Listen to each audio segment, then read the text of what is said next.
آپ صاحب آئیں ذرا آگے کی طرف بڑھتے ہیں. آپ صاحب جو ہے نا یہ بتائیں, آپ ایک ایم پی اے کی جورسڈکشن پہ جو ہے وہ الیکشن کانٹیسٹ کریں گے. ایم پی اے کی جورسڈکشن میں کیا کام آتے ہیں؟ جب آپ ایم پی اے منتخب ہو جائیں گے تو آپ کی جو علاقہ ہے, جو آپ کا حلقہ ہے پی پی 39, آپ نے کیا دیکھا ہے اس میں, کس طرح کے مسئلے مسائل ہیں؟ دو چیزیں میرے پوچھنے کا مقصد ہے, ایک ایم پی اے کی جورسڈکشن بتا دیں اور ساتھ یہ بتا دیں کہ پی پی 39 کے کیا مسائل ہیں. جب آپ اقتدار میں آ جائیں گے تو کون سے مسائل ہیں جو آپ پرائرٹی بیس پہ آپ حل کریں گے؟ دیکھیں جی, کوئی بھی اگر نمائندہ جو ہے نا, اس کا کرائٹیریا دائرہ کار محدود اسی کی حدود تک ہوتا ہے. یعنی کوئی کونسلر ہے نا, اس کی کوئی وارڈ ہوگی منتخب, کوئی چیئرمین ہے اس کی کوئی یونین کونسل منتخب ہوگی. جو ایم پی ہے نا, اس کا سارا کرائٹیریا دائرہ کار جو ہے نا اس کے حلقہ پہ ہے. تقریباً 2-2.5 لاکھ ووٹ ہوتے ہیں اس کے ایم پی اے کے, ایک ایم پی اے کے حلقے. اور ہمارے جو حلقہ میں تقریباً اس میں 110-15 گاؤں ہیں جو شامل ہیں. تو اللہ تعالیٰ نے اگر منتخب کیا تو ساروں کو نمائندہ ہوں, سارا یعنی 110 جو گاؤں ہیں ان کا نمائندہ ہوں. 2-2.5 لاکھ جو ووٹر ہیں ان کا نمائندہ میں ہی ہوں. جو مسائل ہیں حلقے کے وہ میں نے ہی اجاگر کرنے ہیں, دوسرا بندہ تو منتخب کوئی نہیں نا. کون کون سے مسائل ہیں جو آپ سمجھتے ہیں مینلی اس وقت پی پی 39 کی؟ دیکھیں جی, مسائل جو ہے نا وہ تقریباً پورے پاکستان میں ایک جیسے ہی ہیں. اور پی پی 39 کے کیا ہیں؟ پی پی 39 میں بھی یہی ہیں اور پورے پاکستان میں یہی ہیں کہ جو شہر کے حلقات ہیں نا ان میں کچھ مختلف ہیں. جو گاؤں کے ہیں نا, میں چونکہ گاؤں کا میرا حلقہ بھی گاؤں کا ہے اور میں رہنے والا بھی گاؤں کا ہی ہوں. اس میں زیادہ گاؤں آتے ہیں؟ ہاں گاؤں ہے. تو یہ شہر سے کافی مختلف ہے. یعنی شہر میں آپ کو جو ہے نا بہت جلد ہاسپٹل مل جاتے ہیں, اسکول کالجز مل جاتے ہیں, اور ٹرانسپورٹ کی سہولت آپ کے پاس بہت جلدی ہے. ٹھیک ہے, سڑکیں آپ کے پاس بہت اچھی ہیں. جو گاؤں کے علاقہ جاتے ہیں نا, یہ سہولیات ان میں بالکل نہ ہونے برابر. ٹھیک ہے, یہ ساری سہولیات میری تو کوشش ہوگی کہ انشاءاللہ جو شہر میں سہولیات ہیں نا وہ ساری گاؤں میں بھی دی جائے. اوکے, دیکھیں ابھی جو ہے وہ الیکشنز کی آمد ہے. کل جب ڈاکٹر صاحب نے بجٹ پیش کیا تو اس میں انہوں نے 6-7 اکتوبر جو ہے ایکسپیکٹڈلی کہا کہ جو ہے نا وہ الیکشن عام انتخابات ہو سکتے ہیں.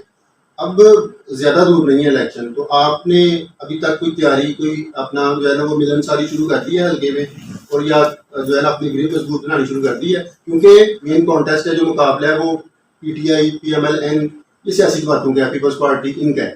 تو جماعت اسلامی کی جو وننگ ریشو ہے وہ کم ہے. تو آپ کو لگتا ہے آپ ون کریں گے, یا کیا حکمت عملی ہے آپ کی ون کرنے کے متعلق اپنے حلقے میں؟ دیکھیں یہ تو اللہ تعالیٰ کے پاس ہے نا, سارا ون کرنا یا کسی کو کامیاب بنانا ہے, کسی کو ناکام بنانا ہے, یہ اللہ تعالیٰ کے پاس ہے.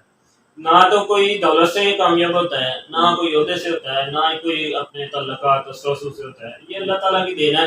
دیکھیں پیچھے اپنا 2003 میں میرا خیال ہے ارشد ببو صاحب ادھر سے جماعت اسلامی سے منتخب ہوتے ہیں. ٹھیک ہے, اس کے بعد کوئی نہیں ہے. تو اس وقت بھی کوئی اتنا ماحول تو نہیں تھا جماعت اسلامی کا, اور نہ ہی کو مانتا تھا کہ یہ سارے منتخب ہو جائیں. اللہ تعالیٰ کو منظور ہے تو میں انشاءاللہ منتخب ہو جاؤں. تو آپ صاحب آپ دوسری سیاسی جماعتوں کی طرح ہر یونین کونسل میں یا ہر جو آپ کا پورا حلقہ ہے اس میں کیمپینز کریں گے, جلسے وغیرہ کریں گے؟ جی انشاءاللہ, کیوں نہیں. الیکشن میں نے آپ کو پہلے بتایا کہ جو الیکشن پہ کھڑا ہوتا ہے نا, الیکشن کنٹیسٹ کرنے کے لیے, اس کا ذہن یہ نہیں ہوتا کہ میں نے ہار جانا ہے. اس کا ذہن ہوتا ہے کہ میں انشاءاللہ جیتنا ہے میں نے.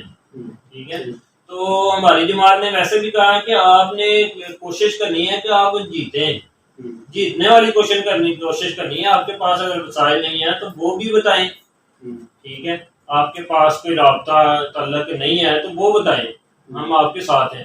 جماعت اسلامی وسائل سے مراد کس طرح کے وسائل؟ گاڑیاں ملن سال لوگ نہیں ہیں آپ کے پاس کوئی جانے آنے کا کوئی بندوبست نہیں ہے, وہ سارا جماعت کرے گی. جماعت اچھی جماعت ہے, یہ نہیں وہ جمہوری جماعت ہے نا. یہ نہیں کہ آپ پہلے پیسے دیں گے, کوئی 10-15 لاکھ روپیہ, 50 لاکھ, بلکہ کروڑ کی ایک ٹکٹ بھی کی ہے اپنے حلقہ میں ایم پی اے کی. تو میرے سے تو جماعت نے کوئی ایسا تو نہ کوئی مطالبہ ہی کیا ہے, بلکہ حوصلہ افزائی کیا ہے کہ آپ جدھر بھی آپ کو کوئی مشکل پیش آئے آپ نے مجھے بتانا. یہ ہمارے جو ضلع امیر ہے نا ان کے الفاظ.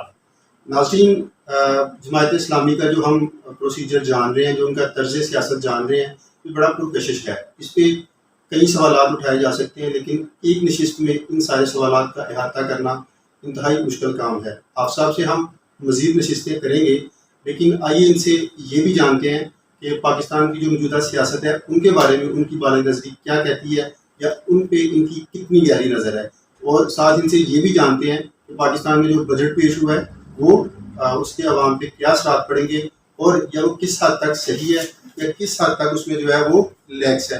تو یہ جانتے ہیں، پھر اس کے بعد پروگرام کو کنکلوڈ کرتے ہیں. اب صاحب یہ بھی بتا دیں کہ پاکستان کی موجودہ سیاست جو ہے وہ اس کے بارے میں آپ کا کیا کہنا ہے، اس میں کس طرح سے بہتری لائی جا سکتی ہے؟ لیکن جو موجودہ سیاسی حالات ہیں نا پاکستان میں، وہ تو ایک افسوسناک ہی ہیں. اس کے علاوہ تو کوئی لفظ نہیں ہے کہنے کے لیے، میرے پاس تو نہیں ہے. تو کیونکہ نہ تو کسی کو پتا ہے کہ کب کسی نے اٹھایا جانا ہے، کدھر جانا ہے کسی نے. آپ کا ایک صحافی آپ کو پتا ہے عمران ریاض ہے، وہ کتنے دنوں سے لاپتہ ہے. نہ وہ چیف جسٹس صاحب بات جب کر سکے ہیں، نہ آئی جی صاحب کو پتا ہے، نہ ان کے گھر والوں کو پتا ہے، اور نہ ہی آپ کے میڈیا کو سارے کو پتا ہے. باقی رہی بات بجٹ کی، تو بجٹ کی زیادہ بات تو میں کرنا نہیں چاہتا. ہمارے گاؤں کی اور پنڈوں کی ایک مثال ہے کہ باندر کی جانے درگ 10 بار. ٹھیک ہے. اب یہ جو لوگ پالیسیاں بنا رہے ہیں نا، ان کو کیا پتا کہ ایک جو بندہ ایک گاؤں میں رہ کے 1000-1500 کی 1200 کی دیہڑی لگا رہا ہے، اور ایک مہینے میں اس کی 10 دیہڑیاں جو ہے نا وہ لگنی ہی نہیں. ٹھیک ہے. تو جو بجٹ لوگ بنا رہے ہیں نا، میرا جو اس اپنا پاکستان میں اہل کردار لوگ ہیں یا حکمران ہیں، میرا سب ان سے یہ ایک التماس ہے، گزارش ہے کہ آپ ان سے پہلے ایسا کریں کہ جو ایک بندہ مہینے کا 20-25 ہزار کما رہا ہے نا، پہلے اس کا بجٹ بنوا کے دیکھیں کہ ایک مہینے کا اگر وہ بجٹ بنا لے نا ایک مہینے کا اس کا، تو پھر پورے ملک کا ان سے بنوا. ٹھیک ہے نا. اب ان کو پتہ ہی نہیں ہے کہ یہ وسائل کیا ہیں اس کے، اور اس کے اخراجات کیا ہیں، یہ گزارا کر سکتا ہے کہ نہیں کر سکتا. یہ ساری اوپر لیول کے وہ کرتے ہیں. حافظ صاحب آپ جو ہے نا اپنے ٹیکس ایڈوائزر ہیں، آپ نے سارا دن جو ہے وہ فائنینشیل معاملات دیکھنے ہوتے ہیں، فیگرز آپ نے جو ہے نا وہ دیکھنی ہوتی ہیں. تو یوں دیکھا جائے تو یہ بجٹ کا جو معاملات ہے اس کو آپ کافی حد تک جو ہے نا وہ اپنا جو ہے نا فیگرز کے لحاظ سے آپ کافی جو ہے نا ان کے متعلق ایکسپوجر رکھتے ہوں گے. تو آپ کیا ان کے متعلق یہ نہیں آپ نے غور کیا، سیاسی فگر بھی ہیں آپ، کہ مطلب انہوں نے جو بجٹ پیش کیا ہے جس طرح سے انہوں نے مراعات دی ہیں، کیا ان کی انکم ہے، کس طرح کی انہوں نے جو ہے نا وہ بجٹ پیش کیا ہے، اور کتنا ان کا ڈیفیسٹ ہے. کیا یہ جو بجٹ ہے یہ الیکشن کا بجٹ انہوں نے دیا ہے، یا باقی یہ جتنا بجٹ انہوں نے پیش کیا ہے کتنے پیسے ان کے پاس تھے یا یہ ارینج کر سکتے ہیں؟ لیکن جی یہ تو میرے خیال سے تو سارا جو بجٹ ہے نا، یہ انہوں نے دیا ہے سیاسی اپنا سیاست اور الیکشن کے حوالے سے. ٹھیک ہے. باقی رہی بات کہ جو بجٹ ہے وہ آپ کے سامنے بھی ہے، آپ زیادہ میڈیا سے تعلق والے ہیں. تو جو بجٹ ہے نا وہ 14,000 ارب کے ہے. تو اس میں جو 7300 ہے نا وہ تو سارا جانا ہے سود کی من میں. ٹھیک ہے. باقی کتنا رہ گیا؟ یہ اتنا ہی رہ گیا. تو یہ میرا خیال ہے جو ان کے پیچھے طرز عمل ہے یہ سارا انہوں نے لے جانا ہے باہر. آگے پھر 5 سال کے لیے عوام نے ادھر ہی سڑنا مرنا ہے اور انہوں نے جا کے باہر بیٹھ جانا ہے. تو ایسا پھر یہ سارے حالات جو ہیں یہ کافی افسوسناک ہیں اور یہ بڑی غمناک تصویر پیش کرتے ہیں.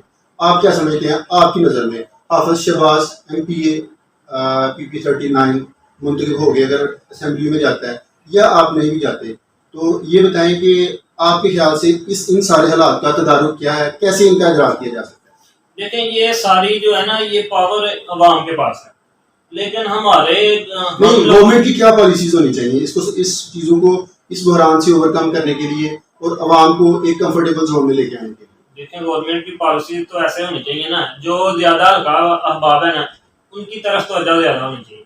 ہمارے جو لوگ ہیں 70% وہ لوگ ایسے ہیں جو اپنا غربت کی لکیر سے زیادہ نیچے ہیں. ٹھیک ہے. تو جو اوپر والے ہیں نا وہ اوپر والے زیادہ تر تو ویسے ہی اس ملک میں رہ نہیں رہے. ان کے کاروبار باہر ہیں، بچے اولادیں باہر ہیں، پڑھنا لکھنا باہر ہے، علاج معالجہ جات ان کے باہر ہیں. بلکہ ہمارے جو گزارا ہیں وزیر اعظم ہیں ان کے بھی سارے ایسے ہی ہیں.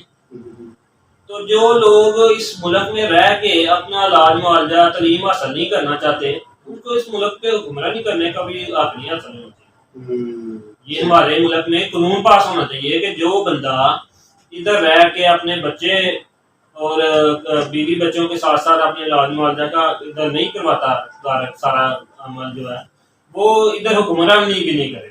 آپ سمجھتے ہیں کہ پاکستان کی یہ سارے مسائل اس وقت جو پیدا ہوئے ہیں اس کے پیچھے جو ہم غیر مقامی لوگوں کو, ایسے لوگ جو اقتدار کے دنوں کے علاوہ پاکستان میں نہیں رہتے, یہ سارے حالات کی وجہ وہ ہیں. بالکل وہی ہیں. اوکے, تو ان کے ساتھ ساتھ ہم لوگ بھی ہیں. دیکھیں جب نمائندے منتخب ہوتے ہیں نا تو یہ عوام نہیں کرنے ہوتے ہیں.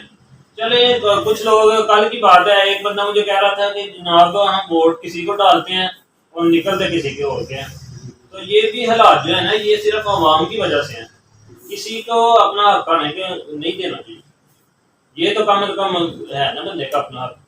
ناظرین, حافظ شہباز صاحب امیدوار PP39 بڑی دلچسپ گفتگو کر رہے تھے. انتہائی جو ہے وہ ایک ہمبل طبیعت کے مالک ہیں اور بڑی سیدھی بات کرتے ہیں. پاکستان کے موجودہ سیاسی نظام سے اور پاکستان کے جو اس وقت معاشرتی حالات ہیں ان سے بالکل بھی خوش نہیں ہیں, نالاں ہیں اور بھرپور جذبہ رکھتے ہیں کہ انہوں نے الیکشن کو جو ہے وہ کانٹیسٹ کرنا ہے اور وہ انشاءاللہ ون کریں گے. اور ان کے جو جذبات ہیں وہ کافی مثبت ہیں عوام کے لحاظ سے, اور ہم ان کو نیک تمناؤں کا اظہار کرتے ہوئے آپ کی نشست کو برخاست کرتے ہیں کہ یہ الیکشن جیتیں اور پاکستان کی عوام کی جو ہے وہ ایک صدقے دل کے ساتھ خدمت کریں. اسی کے ساتھ اپنے میزبان محمد یونس علی نور کو آئینہ TV سیالکوٹ سے اجازت دیجیے اور ملتے ہیں اگلے اہم پروگرام میں. اللہ حافظ.